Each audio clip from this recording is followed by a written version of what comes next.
So find a comfortable seat. Welcome to class. I'm going to sit up on a block because it feels good for me to sit up a bit high. So find a comfortable seat, whether it's in a chair or on the ground or sitting up high, and let's settle in. Welcome.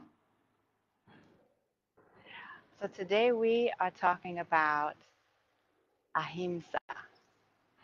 Uh, in English, it's translated as non-harming. And in the medical profession, as physicians, this phrase is sort of etched in our brains from when we took the Hippocratic Oath, uh, as we consider ourselves in service to our patients. And that phrase is, first, do no harm.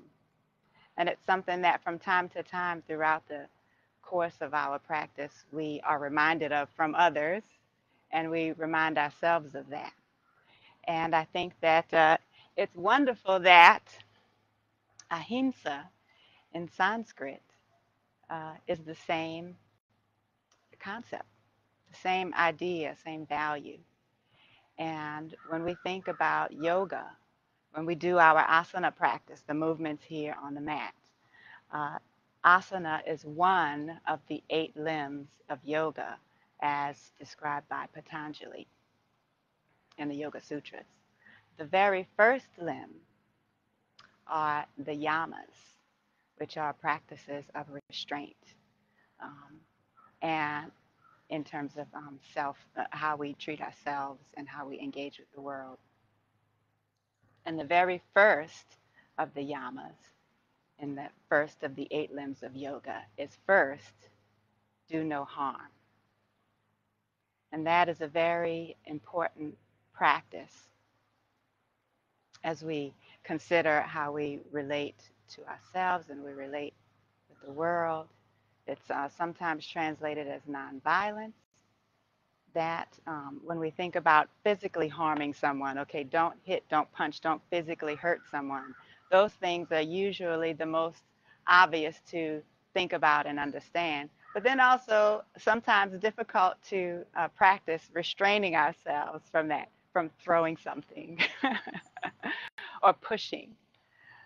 Uh, so remembering in our practice non-harming in a physical sense, but also, very importantly, non-harming with words, with our speech.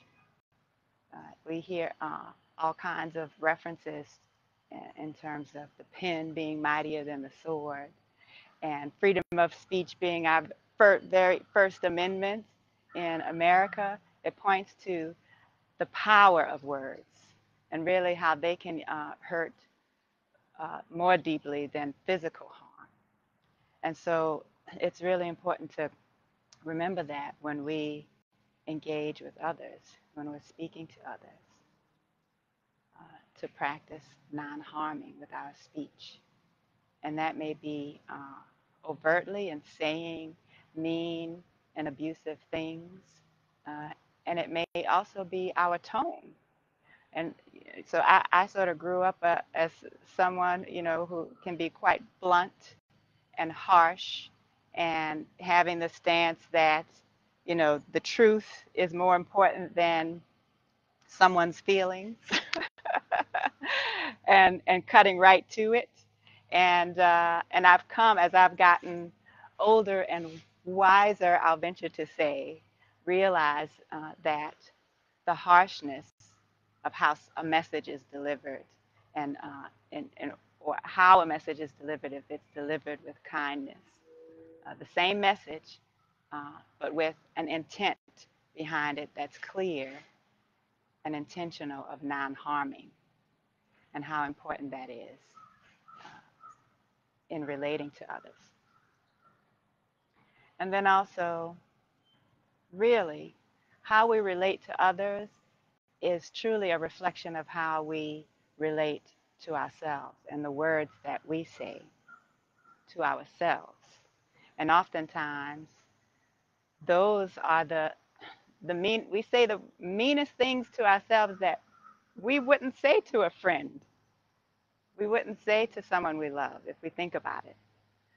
When we notice that our buttons are being pushed, our button is pushed and we're feeling hurt or feeling angry or feeling scared, if we examine those feelings, what thoughts those are attached to, and what words are we saying within ourselves? Um, what do we think we're hearing other people say when someone does something? And oftentimes we're making an assumption. Someone's saying, I'm a loser. Or they're saying, you're a bad person. Really, it's because we're saying that's a message that we have said to ourselves over and over again. I'm not good enough. I'm a bad person. No one loves me. Can you imagine saying that to someone you love? No one loves you. You're not good enough. You're a bad person. We wouldn't say that to someone else, but we say it to ourselves all the time. So this is really a reminder, ahimsa, non-harming. Non-harming in thoughts, non-harming in speech, in the words that we say to ourselves and that we say to others. Non-harming in action and how our actions might contribute to harm and restraining from that. Another practice, and you can look at that in terms of what we do directly with the things that we buy, the things that we consume, considering how our actions may or may not be contributing to harm of the planet, of other living beings. And this is one of the concepts. This is the main concept behind being vegan and refraining from eating meat or products uh, from animals, or products from the exploitation of animals. It goes to that same practice of non-harming and broadening that sense. Uh, so consider that, and in our practice today, this will be our intention as we move through our practice, and remembering uh, going to and playing with our limits, but not going beyond what is safe for us, and remaining in that intention of non-harming. So let's come together here and settle in. Let's begin with bringing awareness to the space, awareness to our bodies with loving intention, awareness to the breath